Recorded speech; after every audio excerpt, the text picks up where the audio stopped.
चल बोल। एक लपसी था, एक तपसी था। लपसी जो था वो सवा शेर का भगवान को भोग लगा के और खिला देता था। खाता था।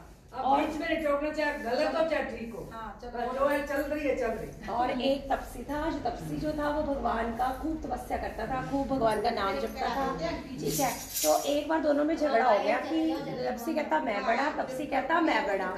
तो लपसी कहने लगा कि भाई हमारा कैसा ही फैसला होगा। वो कहने लगे नारद मुनि को बुलाया जाए, वो ही फैसला कर सकते हैं।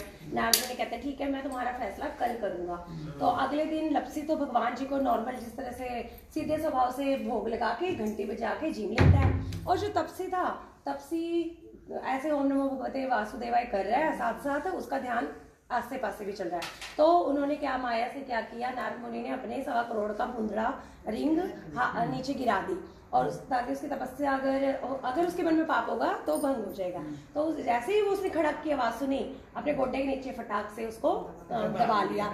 तो अब नारद मुनि ने कहा कि सारा फैसला हो गया है, लपसी ही बड़ा। वो कहते तपसी तो बहुत क्रोधित हुआ कि मैं क्यों नहीं बड़ा, मैंने भी तो इतनी तपस्या की है। कहते तुम जरा गोड्डा हटाना। गोड्डा हटाया तो उसके नीचे उसका 1.25 करोड़ का मुंदड़ा था।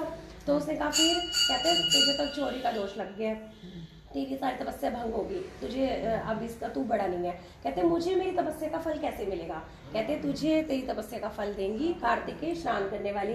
अगर कोई दिया जला दे और हाथ न जोड़े, अगर कोई ब्राह्मण को जिमाए और उसको दक्षिणा ना दे, अगर कोई साड़ी देते हैं और उसको ब्लाउज ना दे, अगर कोई पैंट का कमीज का कपड़ा देता है और उसको कमीज का टुकड़ा ना दे, तो सारा पुण्य कुछ इस तरह से बहुत सारे ऐसे चीजें हैं कि यानी कि तुम अधूरा काम जब करते हो, सारी तपस्या का फल तपसी को मिल जाएगा। तो इसलिए सभी दिया जलाए तो हाथ जोड़े, और अगर ब्राह्मण को जिमाए तो उसको दक्षिणा जरूर दें। तो बोलो कार्तिकेय ठाकुर आए।